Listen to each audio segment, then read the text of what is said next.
Mercredi 6 juillet 2022. Fidèle internaute de Guérita TV Monde, bonjour.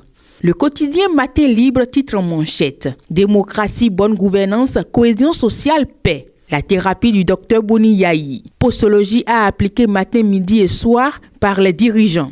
L'ancien chef d'État béninois, prédécesseur de Patrice Talon, a fêté son anniversaire le 1er juillet dernier. À l'occasion, des Béninois lui ont adressé leurs bons vœux, comme il est souvent d'usage en pareilles circonstances. En réponse aux vœux de ses compatriotes, de tous ses amis et sympathisants à travers le monde, Boni Yayi s'est adressé en parabole, mais droit dans ses bottes, aux gouvernants du monde et des pays africains en particulier, sous lesquels on déplore entre autres les exclusions au cours d'élections, avec à la clé de nombreux morts, dégâts matériels et emprisonnements. 6e édition de la conférence internationale sur la finance verte à Cotonou. Wadaï lance les travaux. L'hôtel Golden Tulip de Cotonou accueille depuis ce mardi 5 juillet 2022 la 6e édition de la conférence internationale sur la finance verte Green Finance. Sous la présidence du ministre d'État chargé de l'économie et des finances, Romuald Wadaï, et sponsorisée par le Fonds nordique de développement FND, cette rencontre internationale, prévue pour durer 4 jours, vise d'une part à informer les porteurs de projets dans l'économie verte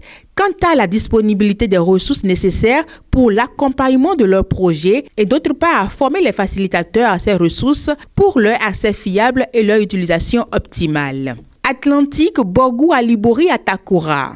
Des véhicules pour les maires. Le gouvernement du Bénin a octroyé des véhicules aux maires de 4 départements du Bénin en vue de leur faciliter la mobilité dans l'exercice de leurs fonctions. Un geste qui vient comme une bouffée d'oxygène quand on sait l'amputation subie par ces derniers de nombreux attributs suite à la réforme de la décentralisation qui a vu confier un rôle prépondérant au secrétaire exécutif dans la gestion des affaires communales. D'autres informations font également la une de votre journal Matin Libre.